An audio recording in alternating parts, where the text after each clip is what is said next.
Well, good evening, folks. It's the real Captain Kirk here. It is Sunday night, 30th of May. Thought we'd do this a little earlier than normal in light of the holiday here tomorrow morning.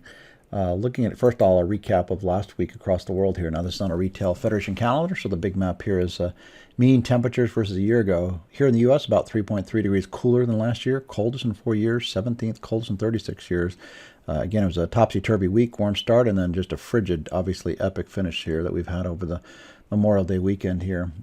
U.S. 21% drier than last year, driest in 5 years, 17th driest in 36, so below average on that front. Up in Canada, 6.3 degrees cooler than last year, making it the coldest in 17 years across Canada. Similar trends across Europe. Europe also the coldest in 17 years. Russia a little bit warmer, China a little bit cooler. Down in Australia a little bit warmer now, warmest in 4 years. India, also the coolest in 17 years. Brazil's warmed up, warmer than last year, and driest in 16 years. So still very, very dry across Brazil. World overall is the coldest in 17 years for this week. So again, very, very cold for the world on a world scale. And maps inset left are the trends versus average.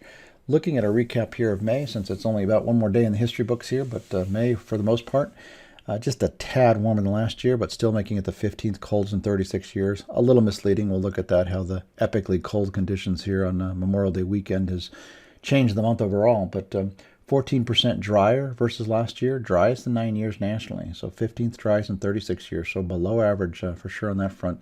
Up in that north-central U.S., parts of the north-central Corn Belt, obviously driest in 12 years.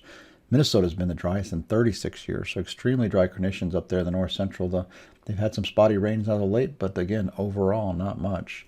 We'll look at these trends here on a more day-by-day here. So trend chart left here is the temperature, U.S. temperature trends versus average, and chart right here are temperature trends versus last year. So our retail customers prefer the chart view here on the right, but as you can see here again, it was a warmer year-on-year trend until this epically cold conditions here. In fact, almost historic cold in some cases, at least the coldest in 36 years for parts of the Midwest, Great Lakes, Northeast. We had highs here yesterday only in the upper 40s, which is just crazy cold here for late May. Precip trends, again, generally trending below average and below last year on a national scale. Again, so trends versus average left, bottom left, and trends versus last year, bottom right. Looking at this week here, again, the Memorial Day week here, it's a little bit cooler, but again, a warming trend for sure. So unfortunately or fortunately, it looks like a really nice here Memorial Day after some epically cold conditions here. We'll take the near 70-degree temperatures here outside our studio offices here. Overall, the U.S. a little bit cooler than last year for the week, 10th warmest in 36 years, so still above average. You see the big warming trend across the west and the north. Map inset left is versus average, versus last year.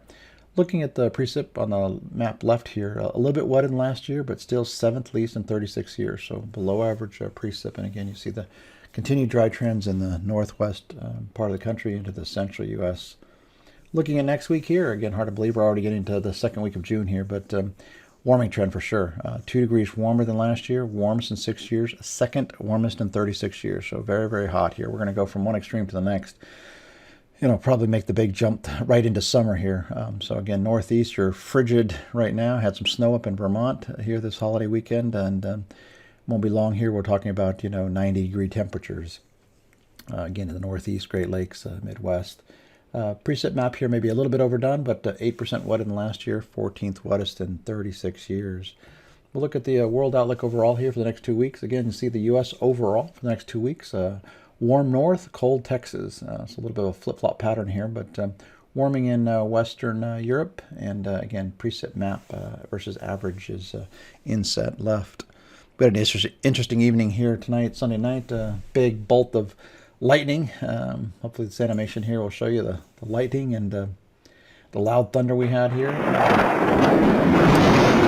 So that jarred the whole house, set the alarm off, so there was a fire in the attic. Fortunately, there was no fire in the attic, but enough to scare us a bit. We had some marble-sized hail here. Pea-size was pretty rampant, but we had got up to marble, even maybe nickel-sized, couple nickel-sized hail, which is unusual for us here in eastern Pennsylvania. So in any event, it was a severe weather for sure. So obviously the very cold air aloft here in the northeast and at the surface made for an interesting Sunday evening here. So hopefully the weather's a little tame where you are here this Memorial Day weekend, and hope you have a great holiday weekend. So with that, folks, we will see you again next week, probably on the regular schedule of Monday morning. Have a great holiday weekend.